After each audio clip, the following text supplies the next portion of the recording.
Hey everybody, it's Rob. We're just about to get started with this week's episode. Less than 10 minutes left.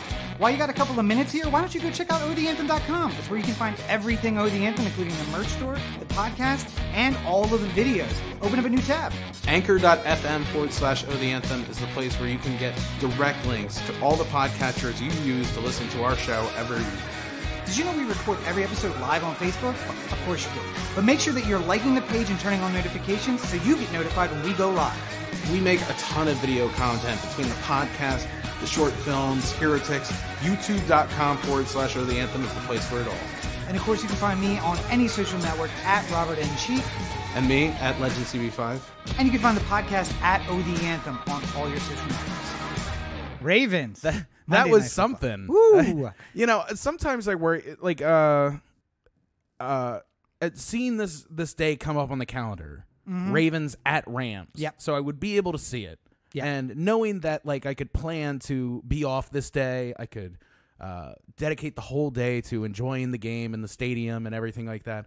And hopefully the Ravens don't disappoint me. Yep. Like, I didn't think that the Ravens were going to lose per se because I felt like they were the better team. But I wanted to just make sure that, like, I just didn't want to go in there and get embarrassed, well, you know, because it would have been so hard for me to have been so excited about this whole thing, and then just the disappointment. But you must be so thankfully disappointed. we dodged a bullet. Must be so disappointed with that result.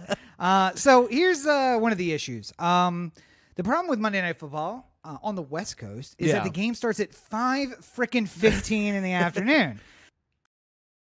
4 hours before I usually leave work. Yeah.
Hello, ladies and gentlemen, and good evening.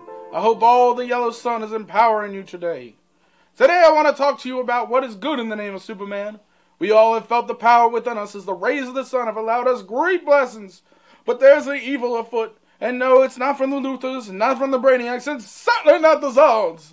No, the evil I must tell of you today is a lack of knowledge, an evil that can be eradicated with the help of your tithings. I recently walked the streets not far from here and encountered something I feel you need to know about. There was a young boy, maybe 13 years of age, who went to take his cellular phone out of his pocket. Well, his hand slipped and the phone went flying and plummeted to the ground below us. And that child, in a moment of rage, screamed out, "Super damn it!" I know. It shocked me too. So I approached the lad and I said unto him, "Why do you curse the name of our hero in a moment like this?" He replied, "I was upset, and I did not mean no offense, Pastor Phineas Bobowski." I then told him the story I plan to tell you now. I know I tell you that earthly possessions don't mean much in the afterlife. I mean, Kal-El only made his journey to Earth with what later became his cape after all. A letter from Jimmy Olsen to the Daily Planet. For he loved her so much, her breath now escaped, and the afterworld upon her. Superman with a bellow held Lois in his arms, then in a moment of crisis flew upward toward his father, before encircling against the rotation of the Earth. He turned and turned until the Earth spun backwards, reversing time and saving the life of Lois Lane. In Kal-El's name we pray. The story is about doing things bigger than yourself and spreading the message to a backwards world, which is why I would like to introduce you to the Steel Initiative. The Steel Initiative is a $50 million project that this fellowship will undertake with your contributions. Much like the child dam in the name of our hero aloud, there are many people who in this world who have no clue who Superman is or what he can do for you, and we aim to spread that message all across the globe. If you are a new viewer, I say welcome. And most of the gospel I look to spread can be found in my books. Laser Beam Sight, 27 Ways Superman Helped Me See the Light. Alien Ways, the guide to personal fulfillment through Superman. And Where Do I Pray When All the Phone Booths Are Full? The message is clear throughout all of my tidings. If you have faith in Superman, if you lavish your son upon us, then Superman will lavish that son back on you in unbelievable ways. If you believe enough, if you send your son to us, you will find that son come back to you.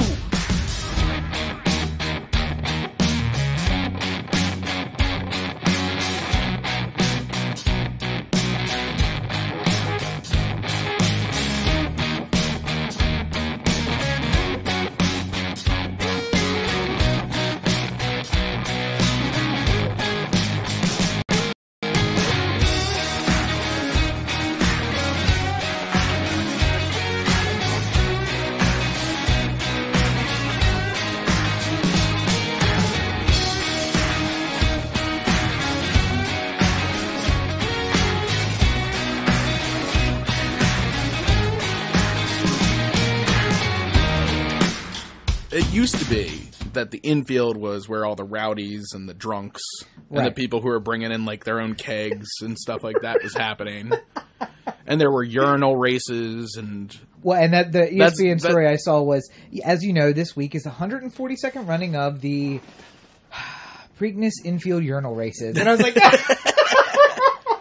And for those who don't know, that's when drunkards get on top of a set of porta potties. Yeah. And try to run across while people chunk beers at them. Right. Usually catching a full beer in the head and tumbling off. Now, also remember that there are people in these urinals at the time somebody is running over top. So God forbid if you're in there, take shit, which I already have to imagine is one of the most horrifying things in the world.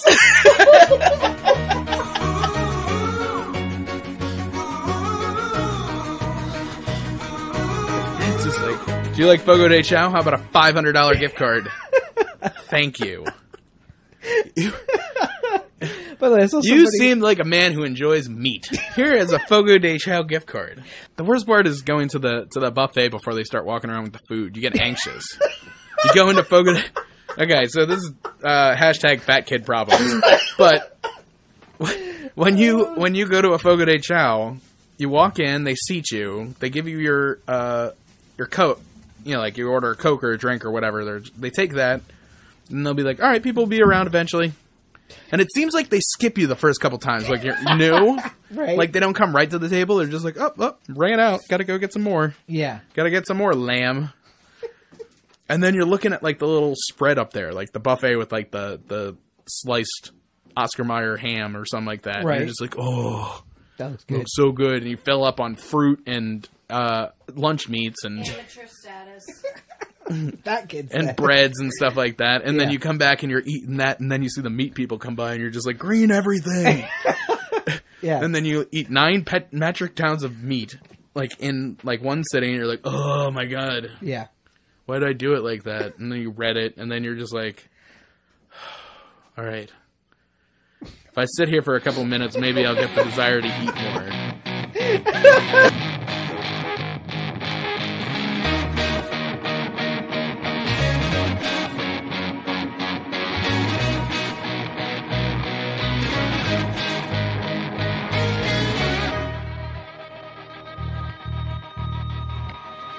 This week on the podcast, we're talking about the big Ravens win in sports ball, clinching a playoff spot, and a little bit about that New England game as well. And for your consideration this week, we both have seen The Irishman. We're going to talk about that.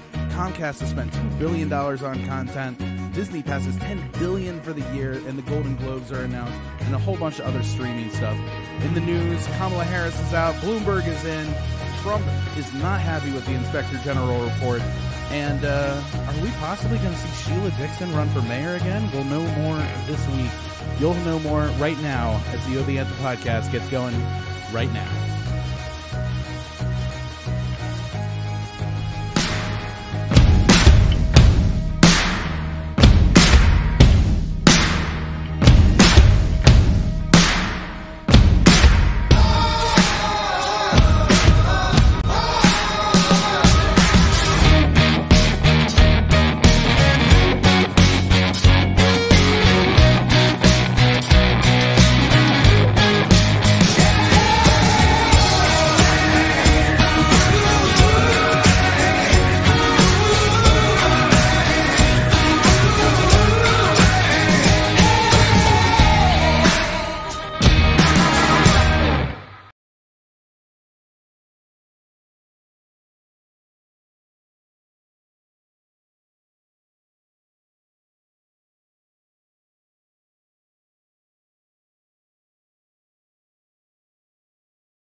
Well, that took a little bit longer than expected. Man, we nearly had that. I think, you know what? I'm going to take it out of studio mode. I think that's going to be Yeah. Okay. All right. We are now live. This is the OD Anthem podcast. This is Corey. Good afternoon, everybody. This is Rob. Welcome to the OD Anthem podcast. I think this is episode 298? Yeah, something like that. Yeah. Somewhere up there. Oh, nearly 300. Nonetheless, coming to you live from the hashtag OTA LA studios, high above the 110 freeway in downtown Los Angeles, California. Thank you for joining us. Yes, thank you for listening on your podcatcher of choice. Again, easiest way, anchor.fm/OD Anthem. You want to listen on iTunes? Boom, right there. You want to listen on Spotify? Boom, right there. Everywhere you want to listen to us on a podcast, you can find it there, anchor.fm/OD Anthem. And, of course, you can find more OD Anthem at OD Anthem on Twitter and Instagram and Facebook. You can find the videos, all of the videos, at youtube.com/OD Anthem, and everything OD Anthem, including the merch store, at odanthem.com. Now, you notice, Corey, I skipped over one thing there. Usually I talk about how we're live on Facebook every single Monday. Which we are. Oh, of course, yeah, we are live on Facebook.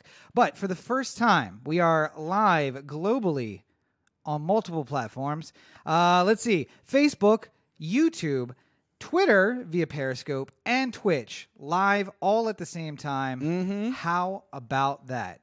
And my laptop, not having it. Definitely not having it right now. But everything seems to be going smoothly. I think that we're all right. If it bursts into flames somewhere at the 45-minute mark, then... Yeah, I mean, listen, we're only at 63% capacity for the CPU. I'm running absolutely nothing other than OBS and Google Chrome. So, hey. And you know what they say? Put your best face forward on a new day. So, of course, what I did, I shaved off my beard because that's what you do when you're going to go live a bunch of new places. Yeah. Gotta look all baby-faced. Oh, yeah. So for those of you who might be joining us live for the first time on YouTube or on Twitch or on Twitter, welcome. Yes. Yes. You can find this. This is what this is. This is what a podcast is. People talking. Yes, you can find it on your podcatcher of choice. The live stream anywhere. Yes. And more big things to come. So, yep. And I mean, you're seeing tons of content going up weekly now on Instagram and Twitter and Facebook. The video is now going to be live all over the place. You can catch it wherever you'd like to catch it. I mean, I feel like there was something else. Yeah. So, and wherever you are, if you would like to chat with us, first of all, you can always get us on the the Anthem listener line. What's that number, Corey? 443-219-7595. But wherever you are, wherever you're listening, you can also comment right there, and it'll come right in here to the studio where we'll be able to check it out. One comment already, Corey saying, "This is so cool." The future is now, people. The future is now. And here we go. The first major test of the OD Anthem broadcasting system. Because we're going to jump into one of our favorite segments. A little bit of lag on the stream deck. We're going to jump into one of our favorite segments, and it's not in this menu. So let's just see if we can find it in here. A flawlessly smooth operation. Smart.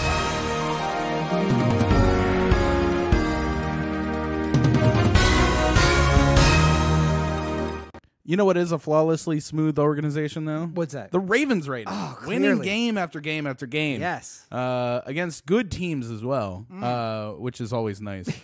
It's always a good season when you're beating somebody. It's always better when well, you're I mean, beating a like, good team. you know, I was talking to Brendan about it. I was like, we can't get ahead of ourselves. We got Buffalo this week. Yeah. But then after that, we got the Jets and the Browns and the Steelers. And you know, don't sleep on the Browns. I mean, they could, show up.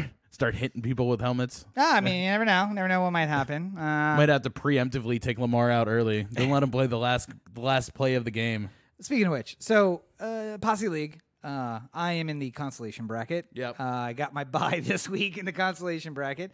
You played this week though. No. Oh no, you had a bye. I had a bye as well, but in the yes. winners bracket, the Yes. championship bracket. Yeah. My work league.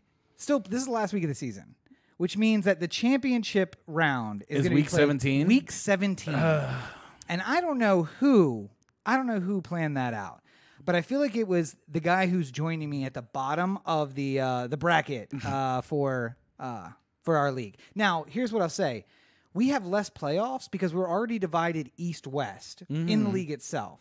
So it's really going to be East-West championship. No, it's not week 17. It's 16. Because it's East-West Championship Series, the 1-2, and then the best of the 1-2. Okay. So I guess it's still week 16. At least I think it is. I don't know. Fantasy is confusing. I know the one good thing is that Mike Evans decided to get himself injured for the rest of the season during my bye. So now I don't have to worry about whether or not I'm losing out on him. I can just drop him and not think about it anymore. All I know is that national nightmare is over for me. In my second or third week of the season, when I started looking for wide receivers because my second player in my work league went down for the year, I was like, it's not going to be a good year. Not going to be a good year for fantasy. And it's worse. The Posse League's bad. We have like a Facebook chat. We talk about stuff. It's worse at work because it's just like you see the people there. Yeah, and I came in, like people were coming in and they were like, "Did you lose a third person to the IR?" And I'm like, "Yeah, that happened." And then tight end, I have Hawkinsock. What's his name? Hawkinson. Which and he turned out not to be the sleeper that I thought he was going to be. He did really well at the beginning of the season and then fell off, but he makes like my 9th or 10th person on the IR this season. And I'm just like, I have an entire team that has been on the IR that I have to drop. And by the way, ESPN fantasy football sucks. If I can't get the work league to go over to Yahoo, I'm not playing next year. It's the worst. Cutting out. But and I mean, Yahoo locks you in on some players as well. But I think the exclusion is if somebody goes on the IR, they let you drop anyone. You got to wait for them to take them off the do not cut list. Oh, okay. Well, nonetheless, so there is no end to the do not cut list on ESPN. So I'm carrying 2 IR players on my roster right now because I just cannot cut them, and we are now at the last week of the season. So why is Darius Geist on the do not cut list? This doesn't make sense. Yes. Anyway, so I'm 3-10 in that, or what week are we in? 14? 3-11 in the work league. Slightly better in the Posse League. But the Ravens, luckily, are better. Yes, better than both of us in fantasy football. This team is just disappeared. I ghosted on that one. I forgot to put you back in on your single shot. So wait, let's see if I'm in mine. Hey, I'm in mine. All right. So go ahead. Go ahead and do your thing. Just do it while you just show your face. There we go. Okay. Studio mode seems to be working, so let's see if I can get it in here. The Ravens have been doing so wonderfully, and I was thinking about it the other day. I feel like this doesn't sync up well with my fandom because I am constantly in the Chicken Little Sky is Falling area of fandom. I still don't believe that the Caps won the Stanley Cup. I still feel like they're going to try and take it away from us, even though it was like 2 years ago. Like, I can never be comfortable. Well, to be fair, I mean, the Cubs may lose their World Series, so It's You never mean too Astros, secure. you mean? Or Astros, Yeah, yes, yeah, yeah. yeah. So it's never too secure. They can always take it away. Find out that there was secret rocket skates that they were employing during the... I mean, Explains why Oshi was on fire.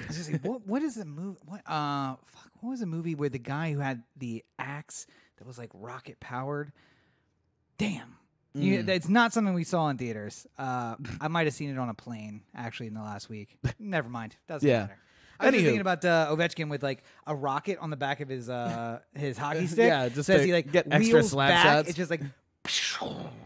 I mean, it's basically what it's already like. So. I mean, yeah. By the way, just quick sidebar. I hate that I get busy and forget about things because the Capitals came to L.A. and played on Wednesday, and then they played in Anaheim on Friday, and then like I was just like on Instagram late at night on Friday, and all of a sudden I'm seeing them like play the Ducks. I'm just like, wait a minute, and then I looked at it and I'm like, God damn it!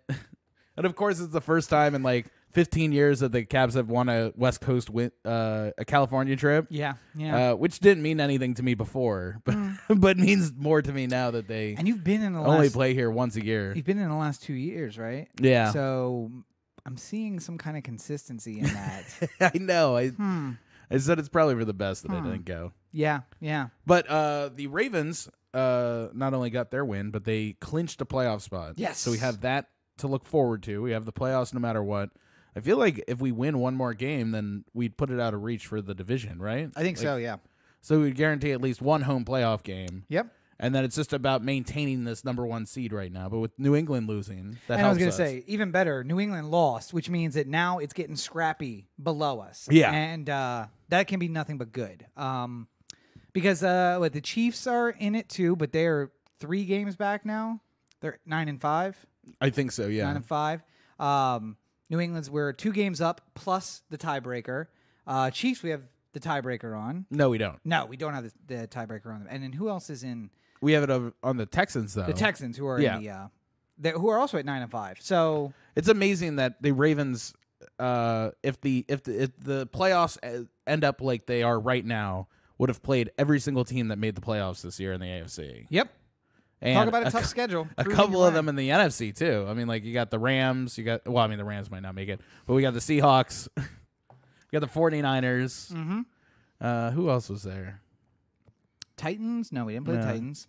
No, that's about it. Yeah. But a good selection of playoff teams in the Ravens schedule as well, which I was worried about coming in. But Saints? We played Saints, right?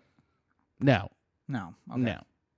I don't remember who we... The problem is that we watch the Rams games too, so sometimes I get confused based on who the Rams play at any given week. But so it was nice. We actually got to watch this one at home, which is always a benefit. So I was going to say, one of the better things is that now that the Ravens are doing well, they're starting to get national play games. Yeah. Which means that with CBS All Access, you can watch from home. So it's hard to get your ass out of bed and drag it down to somewhere else to watch a game, but it's a little bit easier just to get up and be like, all right, it's we got a game starting at 5. I guess we should watch it. It's like a whole to do to get up at 9 and then get around and get ready and then go out. It really, it's and like the a 10 money o'clock that you spend, like I mean, like I was much happier with our Roscoe's solution for feeding ourselves during the game. Well, and then there's the other thing. Like, we're friendly with the bartenders at the bar that we like to go to. However, that also means that, like, we're kind of always ordering drinks and ordering food. Yeah. And it's like, I want to not just sit here on your table. And that can run up a bill very quickly. But 3... what was I drinking? Angry Orchard. 3 Angry Orchards and some Roscoe's chicken. And we took care of it for the whole day. So, not bad at all. Yeah. And I got some work done, which was better, even. Because I don't trust taking my laptop to a bar. I can't do it. Yeah.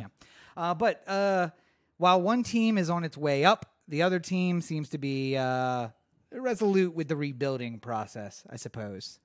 Yes, in a small bit of Orioles news, they decided to trade Dylan Bundy, former number 1 pick, to the Angels, so we'll get to see him more often. Yeah. But do you have thoughts? Are you okay with the sort of fire sale mentality of like anyone with value must go? Well, I mean, like, So yes, but only because I mean they traded God damn it. Why am I forgetting his name now too?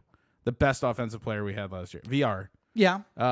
They traded VR too because he was going to make too much money in arbitration. Yeah, So- and I mean that's what it comes down to. Is that like, listen, we're a small market team. We don't have the resources of everybody else. You can't go into a rebuilding period and then try to hold on to these guys who have just too much money. That it's not Yeah. going to be worth it. Because honestly, I think what happened during the late '90s, early aughts, and then again in the late aughts is that we tried to do that, like the Albert Bell period, where it's like Right. we're going to keep Albert Bell and we're going to build a team around him. Yet he takes up too much cap space, or not? Cap Or space, like but, we're gonna sign Javi Lopez and Miguel Tejada in the same offseason because we're serious now. Yeah. And it's just like, well, there's still 7 other positions. Yes, that and we need have to be- no money for any of them, Yeah. and nobody is playing.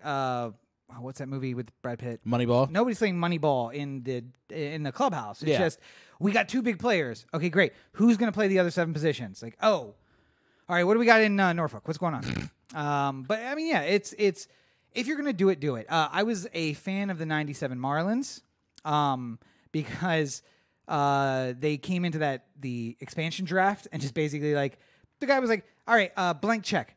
Spend whatever you want to spend. I want to come in to actually is it 96 Marlins were the expansion, right? No, it was 92, but in 97 they won the World Series what they won 5 the years World in. Series, Yeah. But so they expanded. They came in the expansion draft and basically like got a middling team. And Yeah. then finally the guy was like, all right, spend whatever you have to spend this year.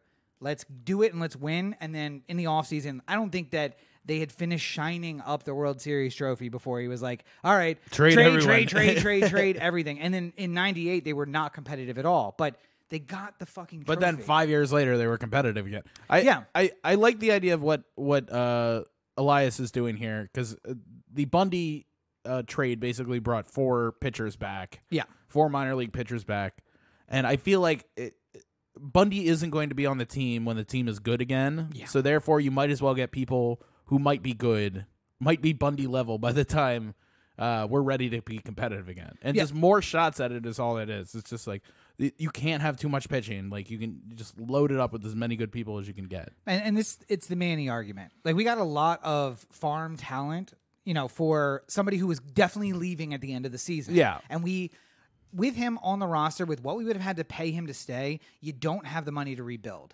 Then we end up middling our way through with this one great player, and we cannot build a team around him. And, there's been a lot of great players who never won a World Series. Frank Thomas comes to mind, where he was making like high-end Major League money, and the White Sox just could not put a team around him. Upwards of $3 million a season. But at the time, that was a huge contract. Yeah. But I mean, the White Sox just put themselves in a position where they could not put a team around him. So Right. you have Frank Thomas, and isn't that amazing? And he's on the Wheaties box, but he's never going to get a World Series. And there are those guys like Frank Thomas who are like, all right, well, listen, man, I'm here to play baseball. We're competitive, even if we're not going to get to the World Series. I'm fine with that. And I'm fine with being like a role model for people. And I like the city of Chicago, I guess, like whatever motivations they have. And today, that's not how people play. Today, it's like, I got 10 good years. I want to get in while I can. And I'm going to do the whole thing. So I think it's a smart move. And, if we have anything else of value, the catcher who is like kind of bouncing back and forth between the majors and Norfolk. That's where I'm kind of like antsy drawing the line, because I feel like he's still at a place where we can hold on to him and build a team that he can be on. But if there's somebody on the major league roster who has value, trade him. Let's get something in, and let's see if we can make the best AAA team possible. Because that means 2 years from now, we're going to have a really competitive major league team. Yeah. Also with some, moves in the next couple of years of bringing people in. It'll be great. It'll be fine. But yeah, you don't hold on to stuff. I mean, everybody was upset about the reliever. Damn it. That we got Zach Britton that we got rid of a few. But it's like, He wasn't going to be here. So he's not going to be here at the end of the year. We can trade him for value. And by the way, even if we kept him, if we paid him what he ended up getting paid in the end, he's not coming ever out on the field because it's never close enough. there's never a save situation. Yeah, it's never going to be close What's the enough. point in that he having can a come in. closer? Yeah. So you got to make smart decisions. And I feel like that, as long as we're not hitting trash cans in the clubhouse, and fine, let's let Mike Elias make his decisions. Yeah. Moving on. Yeah. Uh, Oh, wait. Let's not miss an opportunity for all our new people to check out the wonderful sports bar.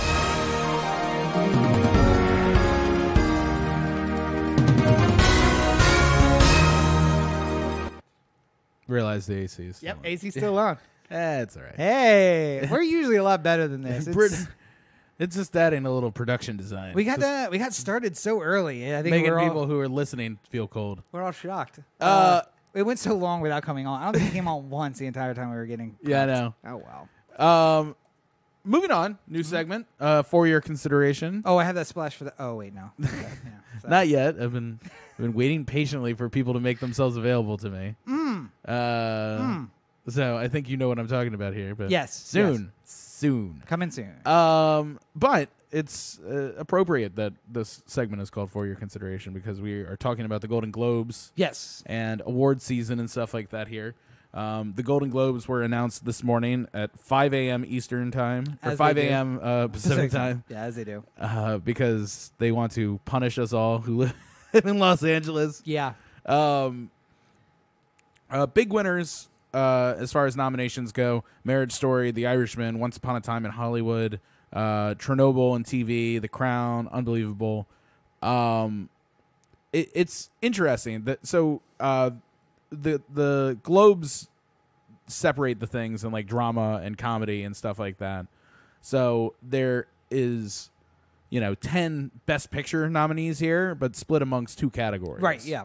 So just reading through them all, 1917, The Irishman, Joker, Marriage Story, and The Two Popes for the dramas, musical and comedy, Dolomite Is My Name, Jojo Rabbit, Knives Out, Once Upon a Time in Hollywood, and Rocket Man.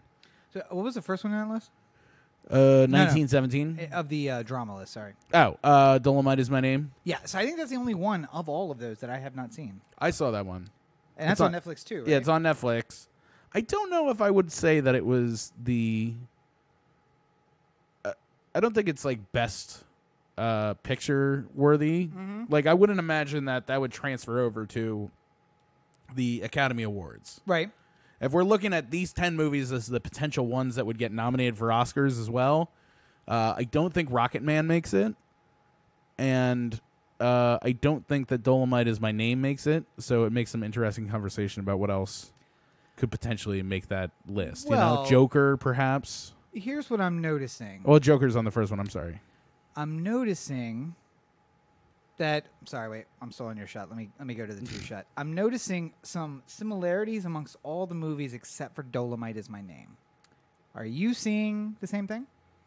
Lots of white people. Lots of white people. And I'm also seeing that they nominated literally a movie about Nazis. So, do you think there's anything in there that's like, hey, what do we got? What do we got that is possible that we can just nominate so that we don't get a Golden Globe so white? Well, they're not doing a great job of it because Oh, that's right, because Waves. it feels Waves like didn't get it feels nominated. like they have their token person in every single one of these categories too. Of course. There you go. 'Cause- Thank you, Golden Globes. Let's avoid the Globe so white. Yeah, like I'm looking through, and of the acting ones, literally every single one has one person. Mm-hmm. By the way, I'm super distracted because whatever you have been looking at online, you have a women's underwear ad running next to. Yeah, that's probably this. Rachel looking at underwear on my surface. I just know that Corey really likes full-figured women, and there are full-figured women in their underwear on the side of your screen. I'm just saying, just very distracting. It's a great year for Full-figured women, foreign yeah. language film too. All right, so go ahead. I interrupted you. I feel like it's weird because that does seem out of place. Dolomite, again, I haven't seen it, but I haven't heard it in this discussion. But then it got nominated, and then Yeah. we talked about in the pre-show like Waves not nominated, Right. But I have heard it in the discussion. But I mean, like that. So this is the thing. Like the Golden Globes basically will spell profit or failure for your project if it hasn't been announced yet. Yep. But is expected to be something that is going up for Oscars. So like Waves, we've been talking about here. There's been a lot of talk about Sterling K. Brown being nominated for some sort of acting award. I don't know if he's lead or I supporting. think he's lead in that. Yeah. right? Like it's But about I mean, the like kids, but the movie hasn't come out yet. I don't think. Right? It's No, still no, it's due out no, for it's another out. week or so. no, it was out. It's one of the 11 from this Oh, week. this week. Yeah. Okay. So it just came out, but I mean, like basically, it's been selling itself as like, oh, this is the awards fair you're going to want to see. This Yep. is the one that's going to sneak up on all of us. And it didn't get a single Golden Globe, so therefore you're starting to go like, well, is this movie we're seeing? Yeah. Like, you know, And- and what are the odds that Sterling gets nominated for an Oscar, but doesn't get nominated for one of the two potential acting, like, you know, like actor awards based off of comedy or drama or. And it's rough. It's a rough row to hoe if you don't get nominated, because the next few weeks, something big came out. What did we see this weekend? You mean Knives Out? Knives Out. So we saw Yeah. Knives Out. That came out last week. And Marriage Story is on Netflix Marriage- this week, I think. And Irishman came out 2 weeks ago on, Yeah. on Netflix. But again, 11 movies can't hit the theater this weekend. And next week is Star Wars. So if you're not in the talk for an award, it's really hard now to find an audience that isn't LA or New York. Yeah. So not great. I mean, I honestly, I feel like maybe they rolled the dice that they were going to get nominated, and they were like, let's put it out the weekend before the nominations and then go with it. And that did not pay off, clearly. Yeah. So, but what else you got there? What other the categories? I mean, it's sort of like all the things that we've been hearing about. I'm a big fan. I'm glad Russell Crowe got nominated for The Loudest Voice. I thought he's been doing a fantastic job in that. And just in the same sort of world as that, I'm looking forward to seeing Bombshell when that comes out as well, which is, again, I think like a week or two away. Yeah, it's definitely before Christmas. So Yeah. we saw the preview for that this weekend. Yeah. You know, TV stuff, like, you know, all the best TV shows that you would expect, except for somehow Jennifer Aniston got nominated for The Morning Show, which I've heard is literally fire garbage. Like, yeah, I don't know. Like it, I'm looking through. I don't see anything that like particularly makes me go like, you know, like, oh, that's a snub kind of thing. Big surprise. Once Upon a Time in Hollywood, a lot of nominations. The Crown, if you watch this season, nominations. It was fantastic. Knives Out, nominated. We saw it this weekend. Yeah. Fantastic. I think that to me the no De Niro for Irishman is kind of weird. Well, I mean, the problem is that these guys who do these nominations are a little old, so they nominated Martin for the movie, but they didn't actually watch the movie. Right. They fell So, asleep. yeah, they don't know. Yeah, they pulled what I like to call a Rachel, and they sat down to watch it, and then immediately passed out and woke up at the I end mean, of it. it's a loaded field. So, and here's the problem that comes when it's time for the Oscars. Like, you know, you get the chance with the Golden Globes at the very least. Like, take Best Actor, right? So you got Christian Bale, Antonio Banderas, Adam Driver, Joaquin Phoenix, Jonathan Pryce, but only in the drama side, right? When you put in the comedy side as well, you got Daniel Craig, Roman Griffith Davis, Leonardo DiCaprio, Taron Egerton, Eddie Murphy. Like, then you're taking these 10 names essentially and making it your short list of like which of these 5 get to be nominated for an Oscar. Yeah. Now, some of them I feel like are easier to like sort of throw out than others. I don't imagine Daniel Craig gets nominated for an Oscar for that. For Knives Out. No, Yeah. no. Roman Griffin Davis is probably out. What is it for what? Jojo Rabbit. He's the kid in Jojo Rabbit. Kid in- okay, yeah. No, but maybe he gets in just because of that. Just to add It's just a little lot flair. of people. Like, so I would imagine that the Joaquin, Adam Driver, and maybe Antonio Banderas make the cut on the drama side. We haven't seen Marriage And Story then- though, so Well, I'm just hearing Yeah. incredible. You know, Leo, you know, and then maybe like a Taron Egerton, Eddie Murphy, like one of those people and gets a Taron's nomination. nominated for what? Rocket Man. Rocket Man. Okay. Yeah. Which I thought he did a really good job Yeah. at. I just thought that there was going to be a lot of things that sort of like made it tough to run it, you know. I mean, Little Women is another one that's like, it's coming out here soon. This week, And I think. Yeah. The fact that it only got, I think, only the one nomination for Sherja is like a little bit disappointing because people thought it was going to be more of like a Lady Bird type situation. Yeah. But you know, it's just too early, I think, for a lot of these things too, because a lot of people haven't seen it of these movies. So, well, no, I mean they saw screener. I mean we haven't seen it, but they've seen right. screeners, They get screeners so. and stuff like that. But I'm saying like it's not quite the. It's weird for people who don't know how this works because it's like companies will spend. Say I have a project from Paramount that is an awards consideration. Like there's a lot of different awards that I could possibly nominate to. So they'll print out DVDs and mail them to everybody who could potentially vote on it. Right. And say, like, consider Corey's project for this year's Oscars. And, then everyone who's involved, like, say I directed it and now I have to go out to all these parties and all these talks and I have to, like, go to screenings and do Q&As. Fluffer. And, You're a fluffer.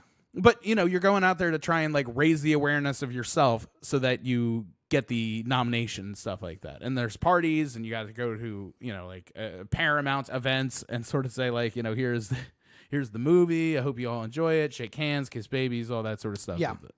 It's just like, it's very political, but I mean, like, I feel like politics aside, they sort of got this one pretty close to right. So here's a question though. The field. I'm sure I'm going to look at some sort of list where they're just like, they forgot this important one that Corey really liked. Like, oh yeah, that's right. Yeah. Oh shit. So they did.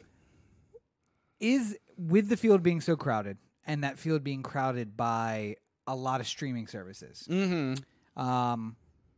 Some of the best dramatic performances that you're going to see on TV are seen between the hours of 1 and 4 p.m.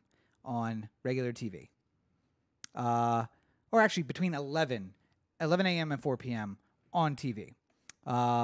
Ellen, Susan Lucci spent her entire career between 1 and 4 p.m. But she never got nominated for an Emmy. She got nominated for... Golden Globe. No, a daytime Emmy. Wow. And then eventually for the Golden Globes. Because before streaming, it was like they were trying to fill this particular show. And all of a sudden, it was like weird stuff was getting nominated. Like Susan Lucci from a soap opera. But is there a place here where we have the streaming Golden Globes and the film Golden Globes, or like the TV Golden Globes, where it's our limited series awards, like one category for limited series and another one for an actual film? Because some of those actors are coming from things that are technically limited series. Yeah. Right?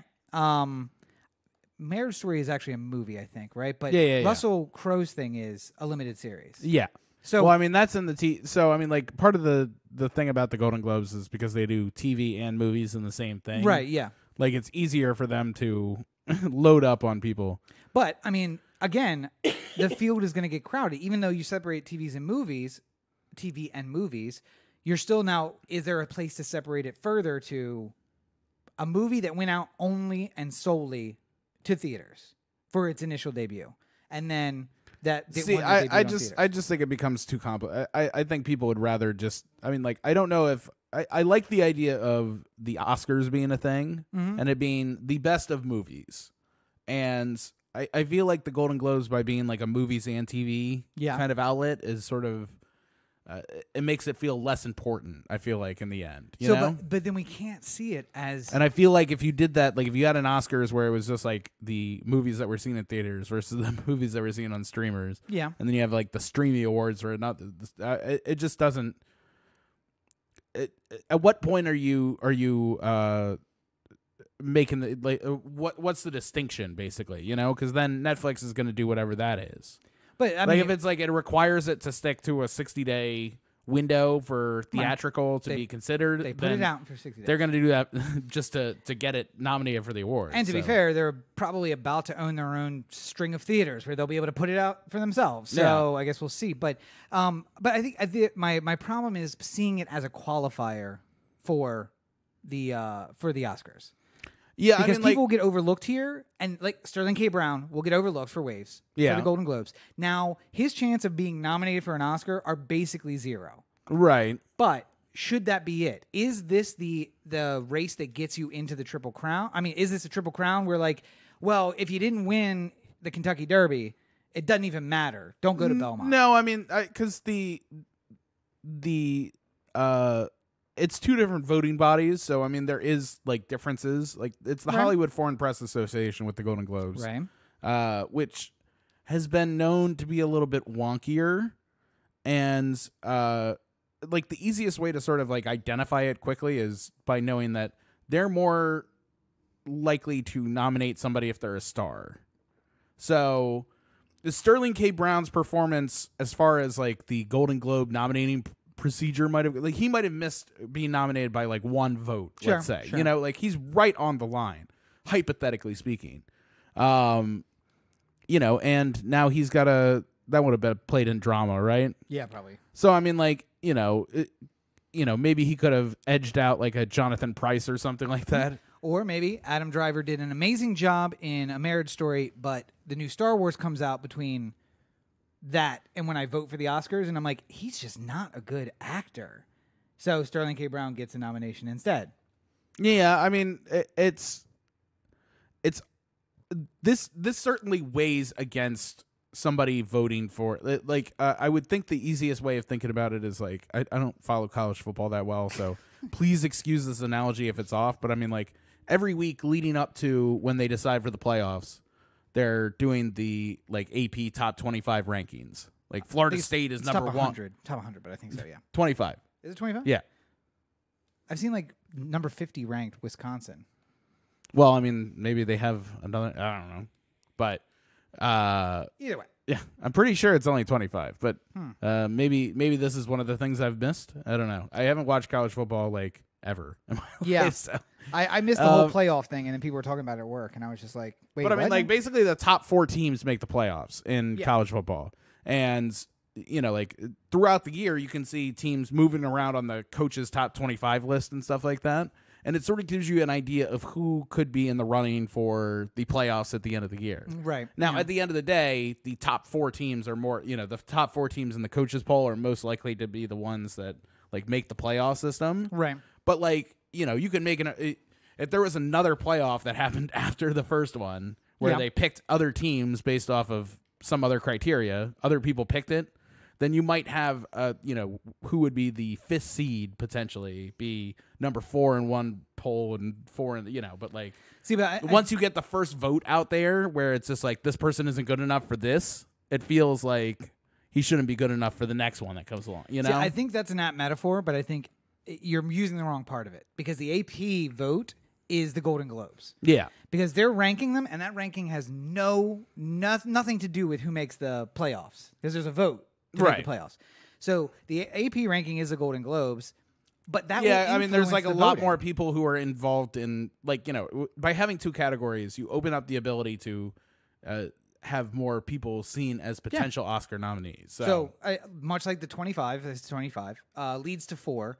You open it up. There's a lot of voting, but you cannot tell me that will not influence the top 4 because maybe somebody is 27 who really should be 7, and they should make the playoffs, but for whatever reason they're not getting the votes in the AP, which means they're not going to be nominated in the playoffs. And that's the problem. Like maybe D1 or D3 Hofstra University is playing their asses off. Oh wait, we don't have football anymore.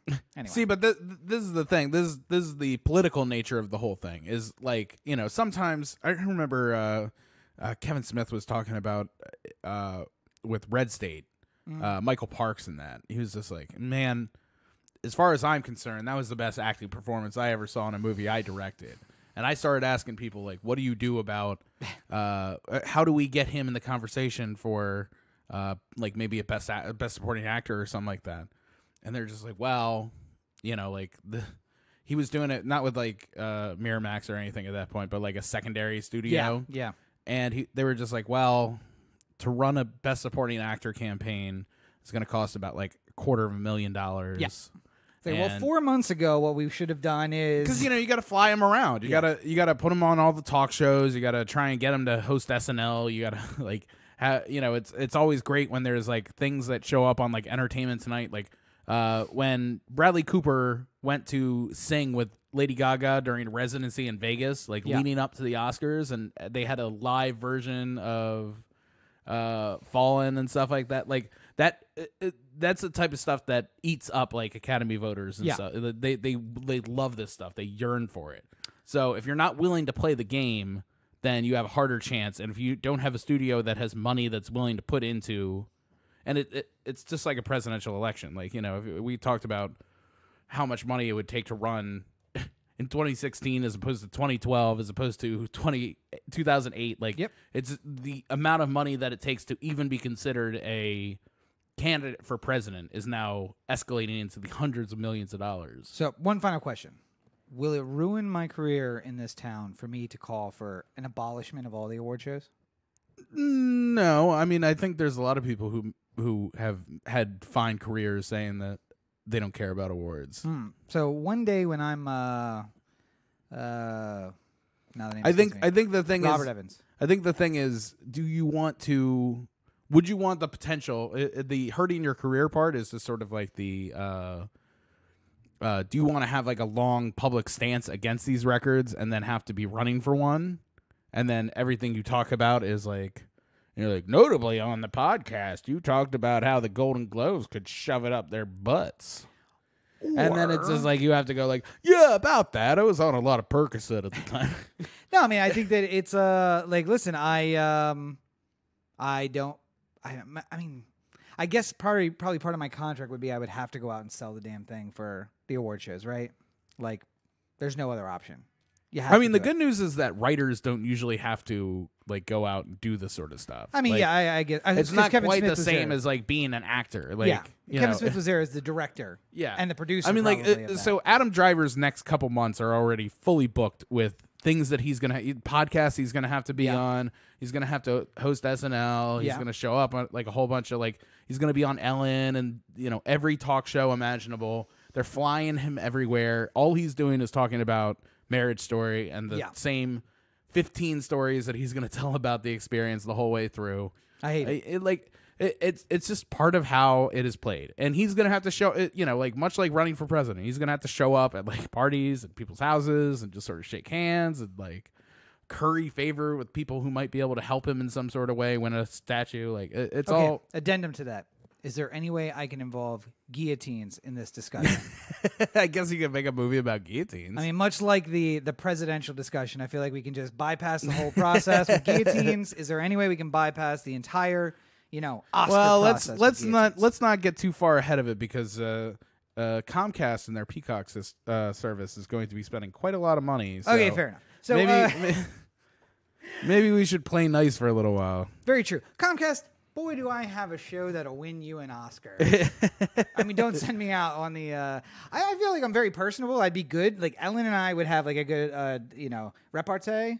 But yeah, I'm Just probably make not sure the you one. have your dancing shoes on. Probably not the one. Yeah. But nonetheless, so yes, as Corey pointed out there, Comcast announced today that they are planning to spend $2 billion before 2022 on content for their Peacock streaming service. And that will match what Apple is planning to spend by 2022. It will also match the Netflix most recent debt expenditure Yeah. or whatever, collection, not debt collection, but like, what do you, oh, man, I am Debt to exhausted. asset ratio or No, something. just like they did a whole thing of like, hey, we're going to take on some more debt right now, and they got $2 billion for that. Apple said, they're gonna like spend- funding, like the funding round. Apple said they're going to spend $2 billion by 2022. Now Comcast is coming in and saying they're going to spend the same thing for their Peacock network. HBO, which is part of AT&T, has said that their rollout of their platform is going to be acquisitions of $1 billion, which could mean new shows like Chernobyl, which I think moves in the right direction. Chernobyl being nominated so much is probably good for original content on HBO, but also HBO Max is going to be a lot of like, let's purchase stuff that exists that's good and we'll bring it in. Yeah. But yes, it's good for everybody. Well, it's good for all writers. But this bubble has got to burst at some point. I disagree. Yeah. It's so here's a I feel like the content channels that we're hearing about a lot right now are going to sort of like there's going to be a winnowing of the field. Right now Apple TV isn't doing great. The morning show, despite the nomination for Jennifer Aniston, is being talked about as a colossal disaster. You're right.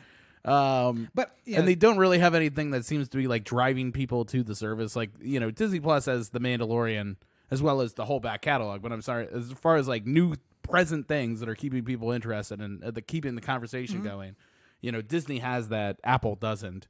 So Yeah, like there's a thing like, you know, like at a certain point, like where Apple just loses money, do they just call it quits at some point? Well, and well, number one, by the way, I'm paying $6.99 a month for The Mandalorian and Simpsons at this point. Like, I literally only go on that platform for The Mandalorian every week, and then when I get sick of falling asleep to The Office, or I realize like, okay, no, I remember this one, and then I like go out to the menu, and I'm like episode, and everything I see on the screen, I'm like, yeah, no, I like fully remember these.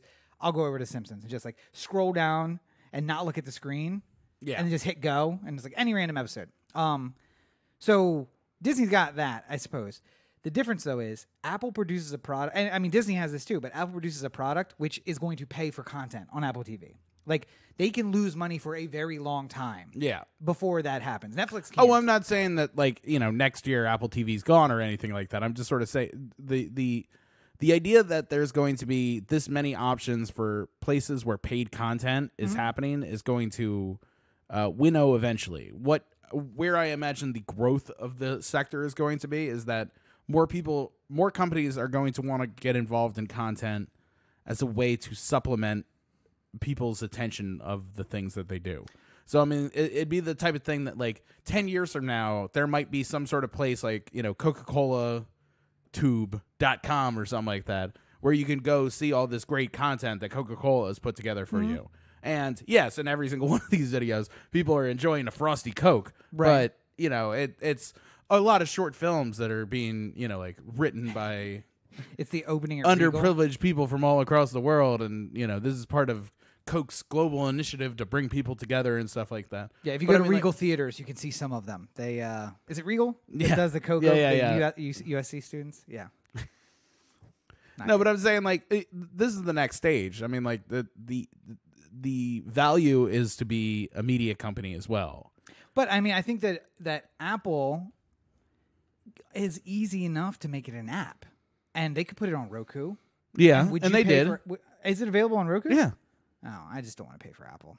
Yeah, I mean, I don't want to pay for the service. That's basically where my I got CBS All Access, which I've wanted to get for a while because I wanted to watch The Good Fight, and I'm finally doing that now. But it's the type of thing where I'm just like, it's not worth it for me to have a subscription all the time to this. I'm just going to watch The Good Fight, cancel my subscription, and then when they release more Good Fights, I'll watch that. So yeah, I would also wait until if they were going to do, like, some of these streaming services are doing weekly releases. Like Mandalorian is doing like every week. Yep, a new episode is dropped. So frustrating. So I mean, like, if CBS All Access did the same thing, where it was just like every week we're going to drop a new Good Fight, I'd wait until the entire season was out and then subscribe again, watch it all, and then cancel. I mean, like, it's not worth it to me to like support this thing all throughout the year, you know? And that's where they keep getting me, because I was gonna get Jordan Peele's Twilight Zone. I was gonna get, and then they announced the first new Star Trek show. Yeah, and I was like, all right, well, I'll wait for that. And then right around the end of that, they were like, oh, Patrick Stewart's new Star Trek show, coming in the spring. And I'm like, all right, so I'll just wait till that comes out, and then I'll binge all of the Twilight Zone, all of the Star Trek, and the new Star Trek all together in one place. And like, what they're doing, though, is they're getting me to the point where I'm going to say, you know what, it is worth it. I'm waiting for all of these things. I might as well just get the platform and watch it there. Yeah. So maybe it's not a bad ploy, but I do think they're going to run out. I mean, they don't. CBS doesn't have my shows. It's old people TV. Yeah. Star Trek and old people TV. So. And I mean, like, that's really what I find the problem being is that, like, a lot of these services feel like they're just going to be tied into one larger service at some, like, you know, eventually I imagine Hulu just sort of goes away and becomes like part of a larger Disney Plus, like, conglomerate app, you know? Like, right. I mean, I feel like, so Fox and ABC and NBC own Hulu, right? See, but I think they sold off their portion. I feel like Disney is 80% owner so, of it now or something like that. ABC or Disney just has Fox's and ABC's portion now. Right. So NBC still has it in, but I think that they are planning on selling it off when everything's going to Peacock. Yeah. So they won't have any need for Hulu. You'd have to get Peacock to watch even the weekly shows. Right. So, I mean, there is a place there where does someone come into Hulu and say, hey, let's put something else on there? the streaming thing that Disney Plus has going on right now, where you could get the bundle of Disney Plus and Hulu and ESPN Plus all at the same time, makes a lot of sense for like where I think this is going, where you could have your individual streaming platforms and you could subscribe to, if you didn't care about anything on Disney except for ESPN, you could just do the ESPN Plus by itself. But the value will be in the things that sort of conglomerate together, You know what that sounds like? Guillotines? No. What is you just said let's bundle ESPN and Hulu and a cable package? it's fucking cable. We're back to cable. Yeah. How did that happen? Well, because Disney owns 95% of everything that's put out now. So. I think the problem, where I hope that a lot of these services end up going is, I think CBS All Access would be the type of thing that I'm subscribed to all the time if it cost $2 a month. Yeah. If it costs $2 a month to have it, I would just keep it. Now, what if does it run ads? They have a version that runs ads. They have a version that doesn't. If it was like $2 with ads, I'd be okay with it. See, and that's what I think. And that's just basically giving me the convenience of being able to stream CBS shows and do the. I mean, like, obviously, the reason why it's so expensive is because they got football too. Yeah, which is a benefit of the app. But at the same time, it only shows me the local station that I could be watching with an antenna if I wanted to. So it's like you're charging me extra for something that I could hypothetically be watching for free. Yeah. So like the value to me of it is the. Like paying $2 to watch The Good Fight or Twilight Zone or whatever, I feel like eventually a lot of these services are going to realize that we're not as premium as we think we are. Yeah. And you're going to get services that cost less money. Right now, everyone's upset because Netflix is $15 and Hulu's an extra $12, and you're paying, the equivalent of $8 a month for your Amazon Prime, and then you're doing this with Disney Plus and this with, it's just too much that is already over like the $10 mark. But the premium thing, listen, I think that they are overestimating our desire to not see commercials. Like I would pay half as much for Netflix and deal with some commercials, maybe not in the middle of the shows. Between the shows, just let it roll. Yeah. If you give me the option to skip to next episode and I skip and I have to watch a 30-second commercial and then it goes directly into the next episode. I mean, commercials don't. Like the commercials on like Hulu don't bother me that much because I literally just walk away when they start happening. Just like you do on TV. Yeah, it's just a break. It gets you up and moving. And I know Netflix doesn't want that. What they want you to do is stay planted and watching. But for what though? Why do they want me to stay planted and watching? Yeah. Because it's just eyes on the screen, so they can say, "Hey, we're losing a ton of money, but look at all the eyes on the screen." Like, doesn't even make sense. But I do think that I made the point earlier because I think that the cable bundle is coming back.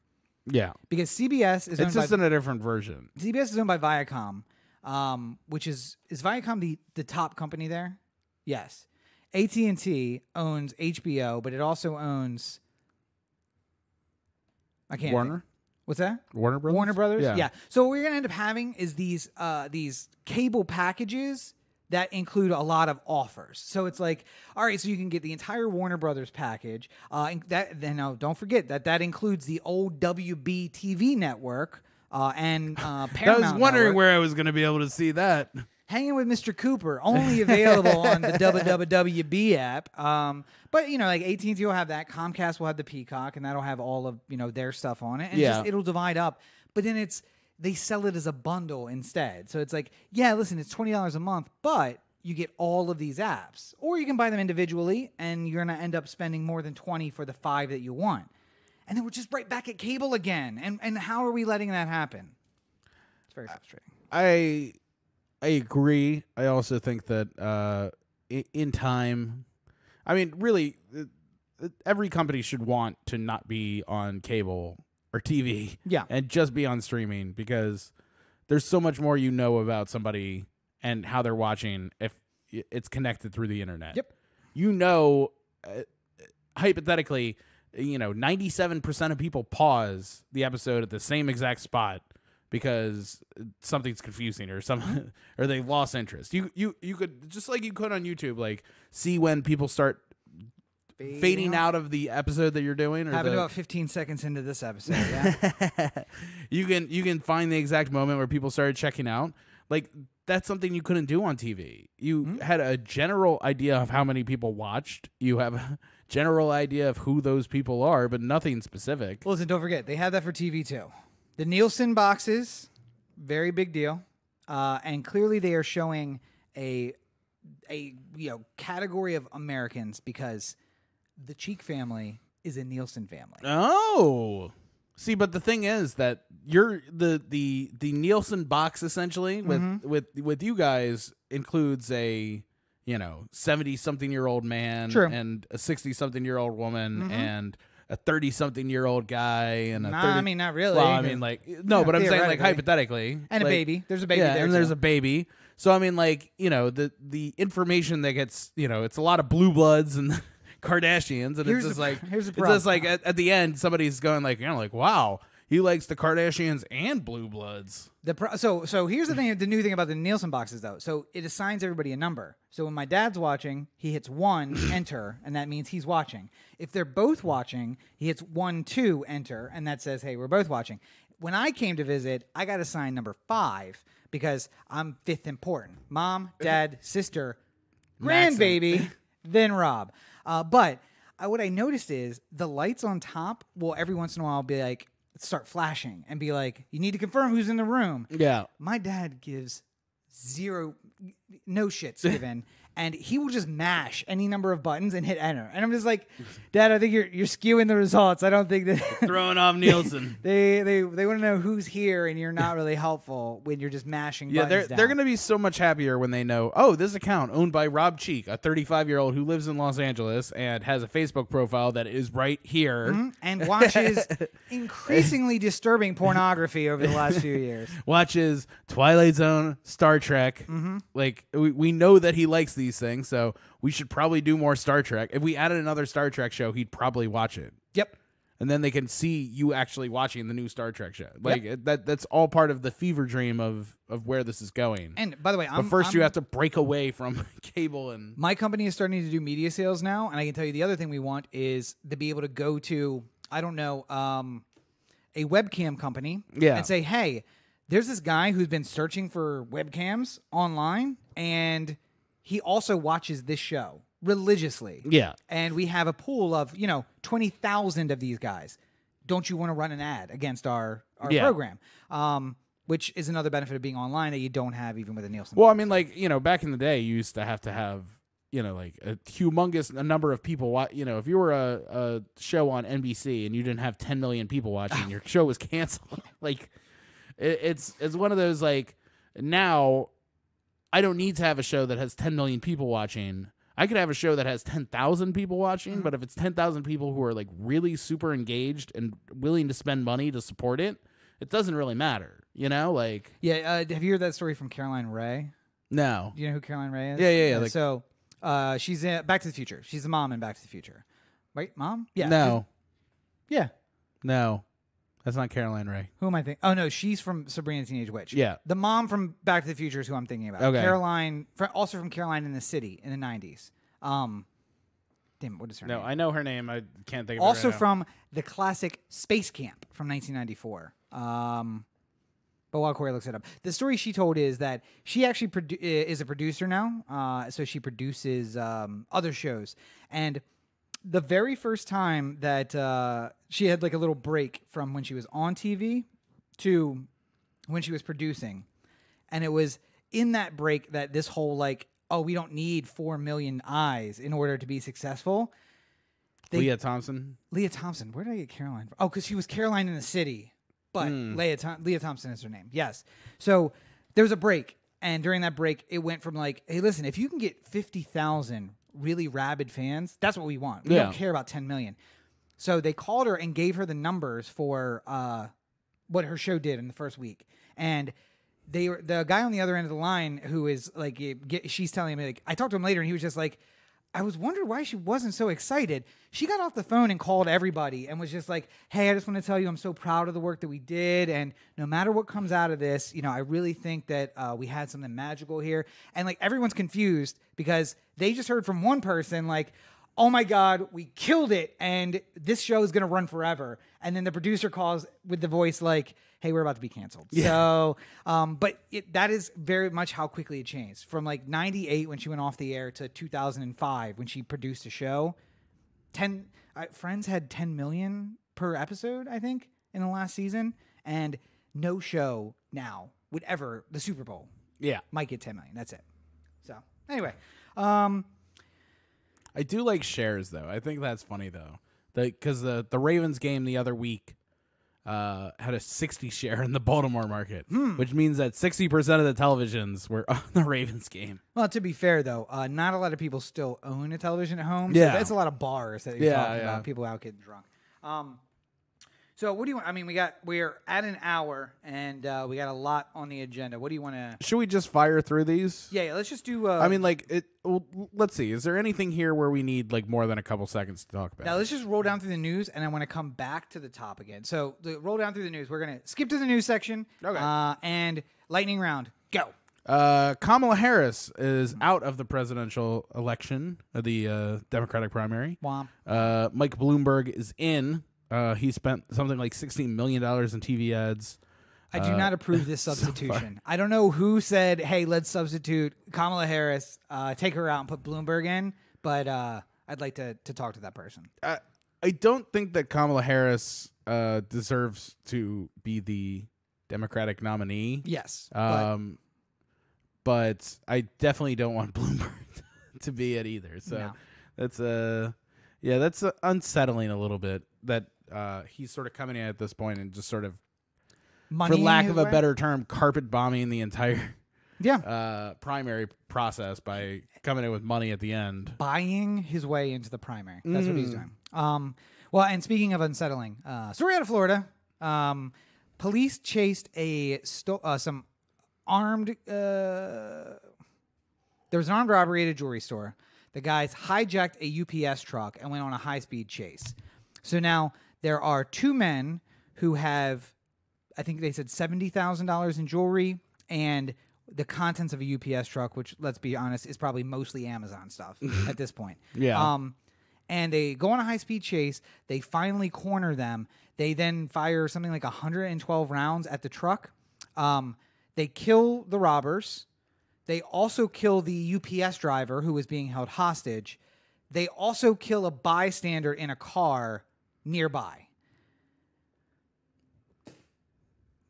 And if that wasn't bad enough, I think what we're missing here is the video that goes with it, where they're literally shooting through traffic on the highway. Yeah, if that wasn't bad enough, they took cover from the robber who, as far as I know, didn't actually fire at them because he had the sense to say, if I hit one of these people, that's going to make this much worse. So I'm going to show him my gun to get him to back off. They took cover behind innocent civilians' cars. Yeah. Which, if I remember correctly, was part of our justification for going into Iraq, for going into Syria against ISIS, was that they used human shields. And we cannot allow that. But... it's okay in America. Okay in America. So the cops who we pay to be brave and to serve and protect us were so afraid that they hid behind innocent people and also shot innocent people. Shot 112 times at a UPS truck. By the way, probably the definition of the broad side of a barn, and some of them missed it and hit an innocent person. Yeah. As well as killing a hostage when literally over, again, $70,000 and the contents of a UPS truck. I get the they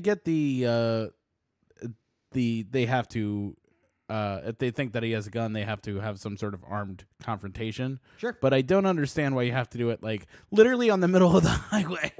Like that just seems like all I hear is like, because there's a lot of freeway chases here in LA. Yeah. And I feel like all I hear is like, somebody from the helicopter doing the play-by-play of the car, Calling the streets. going through the streets and stuff like that. And then he'll every once in a while throw out a little something like, you might be wondering why they don't do the spike strips right now, but the reason is because there's too many pedestrians in the area and they wouldn't be able to get a clean rip on it, or Could whatever. lose control and flip over. And Yeah. the whole nine. And they're just like, so they're doing the math of where would be a good place to do a spike strip, but they have to sort of see where his trajectory takes him and blah, blah, blah.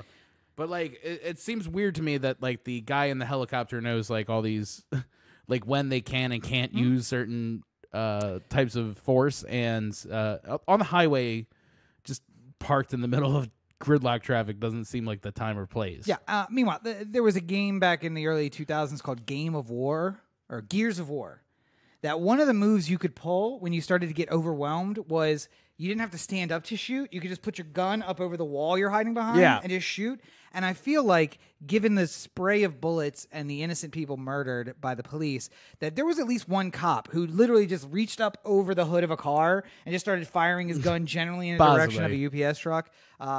So America. Anyway. Moving on, in Trump news, the impeachment's still going on, but nothing specific to say right at this very moment about that. The Inspector General report came out, though. This is something that a lot of Republicans were clamoring for, Trump chief among them. It started when Sessions was still the AG, and it was basically going to look into all the people who are looking into Trump and seeing what kind of political malfeasance was going on and deep state nonsense. During the 2016 Basically, how was it that the FBI was allowed to investigate the Trump campaign and Carter Page and all these people, and like, it must have been some sort of Democratic hit job. Turns out it wasn't. Turns out it was all pretty much on the level. Also, turns out he might have been breaking the law, so there's that. Yeah. And basically, this whole thing that, like, a lot of Republicans have been, it very much has sort of been like the Mueller report for Republicans. Yeah. Because there's a lot of people going like, wait till you hear about this Inspector General report. It's going to tell you all about the dirty Democrats and their plans, and how they infiltrated the FBI. And then, meanwhile, you cut to the FBI, and it's just filled with old white guys who used to be cops. Yep. We're not voting for the Democrats. I just don't. And then again, like, the worst thing that they found was like, oh well, yeah, those two people were sleeping together. They didn't want anybody to know, so they didn't announce the fact that there might have been a little bit of a problem that they were sleeping together. I mean, there's also there was a lot of talk in there about, like, sort of the FISA court and stuff like that. Yeah. Which literally has sort of been a libertarian talking point for, 20 years at this point. Yeah, by the way. But literally no one else has cared about. Republicans harping on the FISA courts in this report and ignoring the fact that Bush used the FISA courts for 8 years. They love FISA courts when it doesn't hurt them. Yeah, exactly right. Just like I love pass interference when it's not called on my team. Oh yeah. Why would you even challenge that? That doesn't make any sense. It's clearly not. Yeah.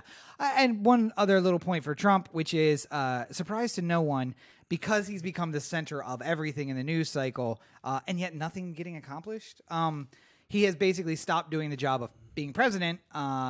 And basically, I feel like we may have had the last domino fall in Europe, where he saw other world leaders making fun of him, and he basically said, I'm going to take my ball and go home. And he did.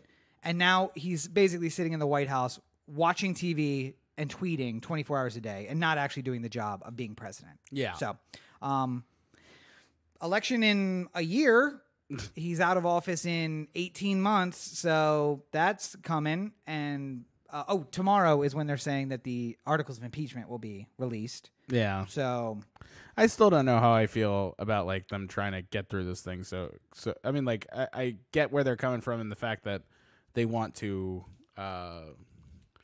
sort of move on because they don't want it to drag on in the American consciousness and stuff like that. But I feel like the Senate part of this surprisingly sounds like it might be a shit show because Trump rather than just taking the win and carefully going away, or like shutting the fuck up and taking the win and leaving. No. He's actually apparently going to try and use the Senate part of this as like an actual trial where he calls like Joe Biden and Hunter Biden to like testify on the record and stuff like it.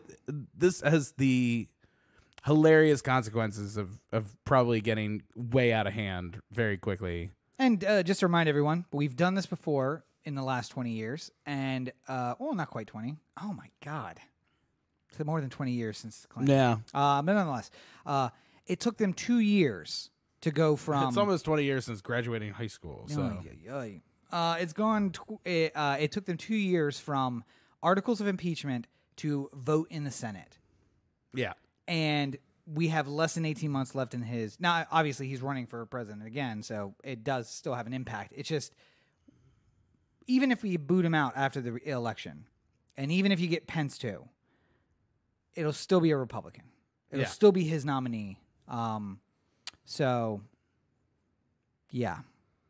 And the likelihood is you don't get Pence. So it's just President Pence after that. And I don't know if you've been watching, we talked about Hulu earlier. I don't know if you've been watching Hulu, but there's a little show on there called A Handmaid's Tale, which is basically Mike Pence's wet dream. So I'm not really sure if that would be better. Quickly on the Baltimore corner where you get straight dope. Sheila Dixon said that she's going to announce this week what she decides to... Where you get the straight dope.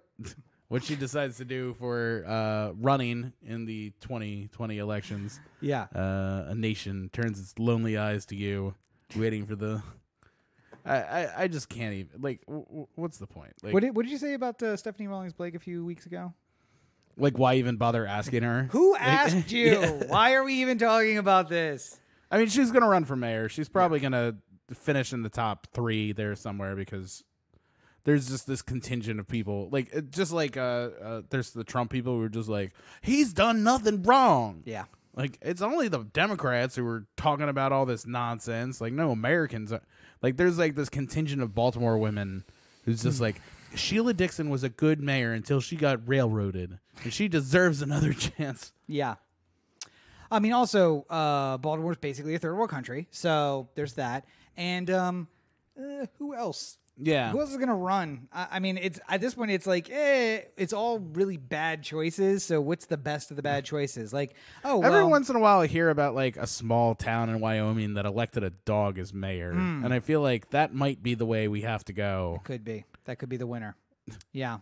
Well, and before we go, there was one other thing I wanted to jump back to at the top. And that was just, this is a really good time for movies. I know we kind of talked about it, but there's a lot coming out. There's a lot of good things.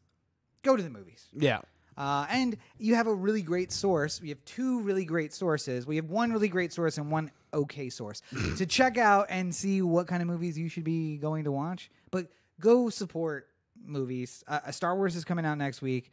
Marriage Story is out on Netflix. The Irishman. Because I said on Twitter, or we posted on Twitter that we're going to talk about The Irishman. It's 2 hours and 10 minutes too long. And I don't believe De Niro as an Irish guy.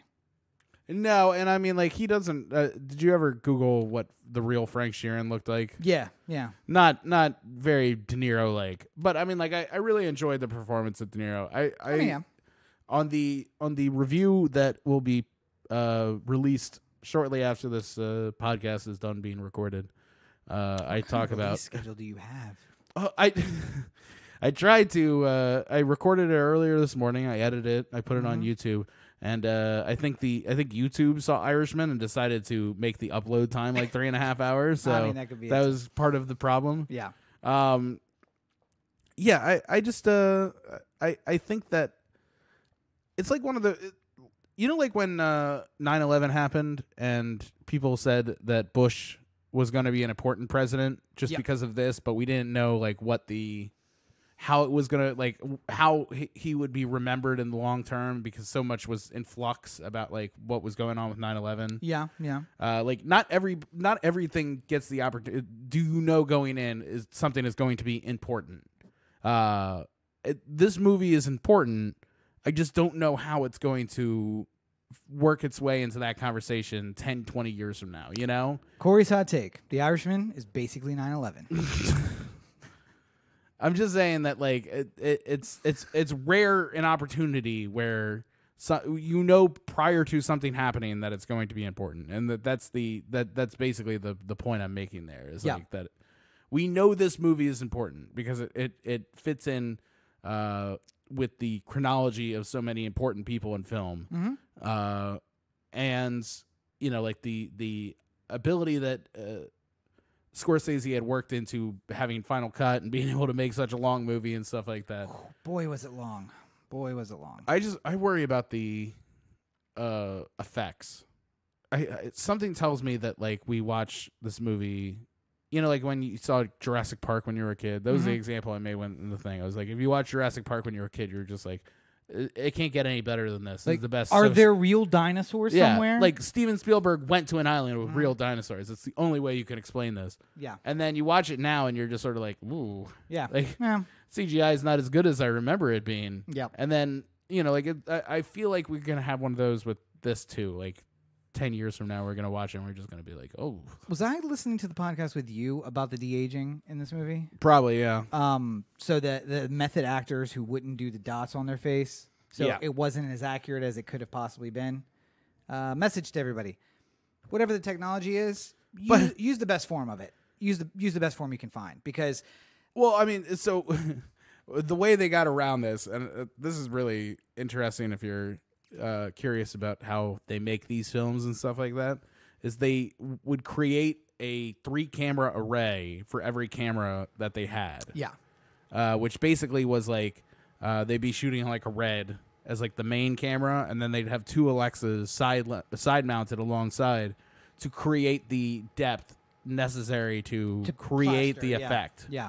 And they were saying that, like there was a couple times where Scorsese was running extra cameras because he wanted to like have the spontaneity and the improv and stuff like that.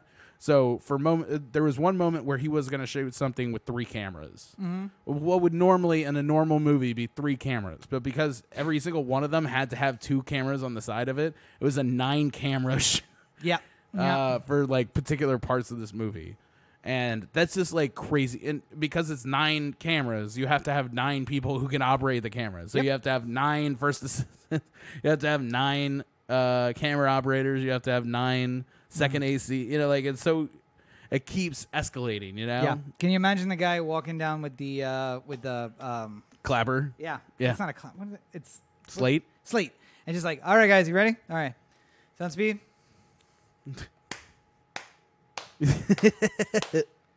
And then somebody wakes up, they fall asleep in the back, and they wake up and they're like, yeah. Good performance, Bobby. Like, oh my God. Dave, you've ruined it. Thank you, Dave. All right, start start from the top. We do that to people at work sometimes. When somebody falls asleep, we'll just like everybody will be like, yeah, all right. And you see like, yeah. I would love if they to see the sound guy who just like showed up. That's he just sees the array. It's gonna be easy. We're gonna run a couple extra cameras today, just because we're worried. We wanted to catch these improv moments, but there should be space for you. It's like, okay, how many cameras are we running? 9.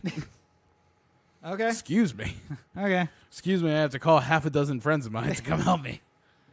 But my point on that was you should use, and I understand that these actors, there's no way you could have convinced them to, but use the best form of the technology, because my biggest comment on it was not that De Niro didn't look Irish or that they had the same nonsensical conversation like 9,000 times. About, like, go to the place and do the thing. No, go to the place and do the thing, which I get. It's a mobster movie, so like that's going to happen, but it happened a lot. But it's that I could pinpoint the point at which they were the age they are now, and everything outside of that was not great. What were your thoughts about the hand stomping? Well, I talked about that. It's the hardest part of this movie is the fact that our 3 leads are in their 70s, and they just do not have the ability to physically look like they're like. There's talk about like the uncanny valley and stuff like that, where things become so close to real life that they're not real life.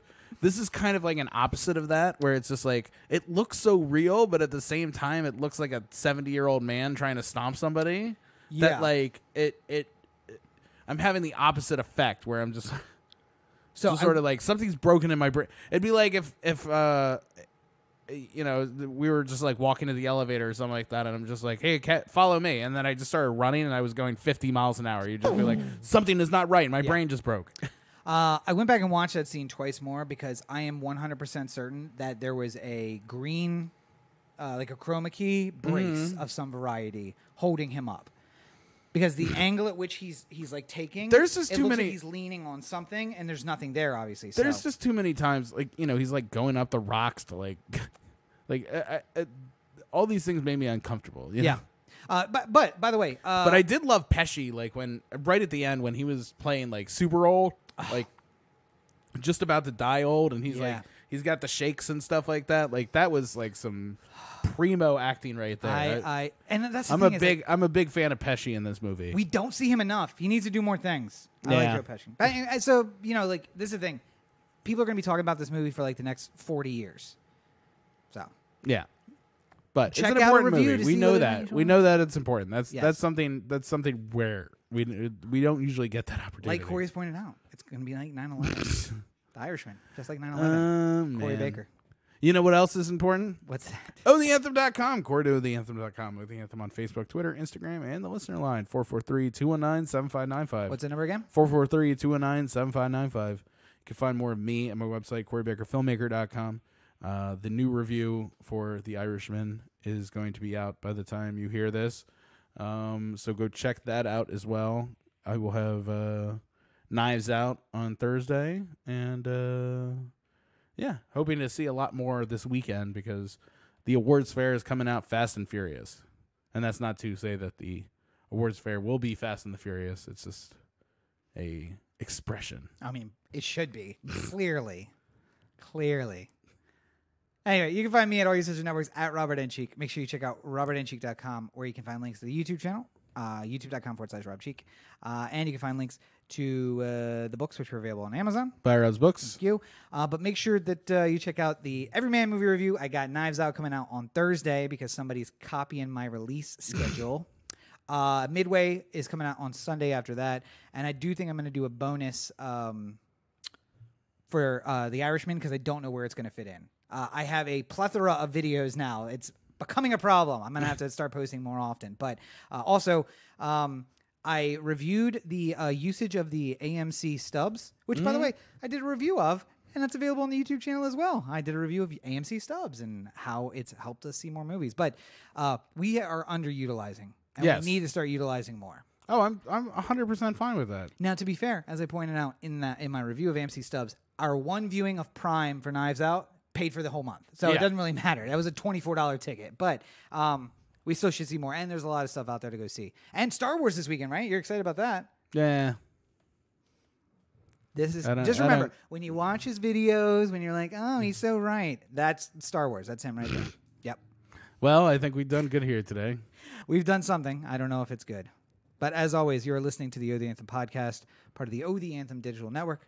For Corey, this is Rob. Have a great weekend, everybody. 666, the number of the beast. Oh, yeah, and can we get some Twitter followers? Because we're at 666 Twitter followers, and Corey's a good Catholic, and that really is messing with him. So go follow us on Twitter. 666, And, the if- number of the beast. If you're joining us for the first time on YouTube, Periscope, or Twitch, that's the show. That's what you're going to get. I don't know what to tell you. But check it out Tuesday on Anchor.fm. That's where you can find all the podcast episodes. So, yeah, guys, have a great week. Bye.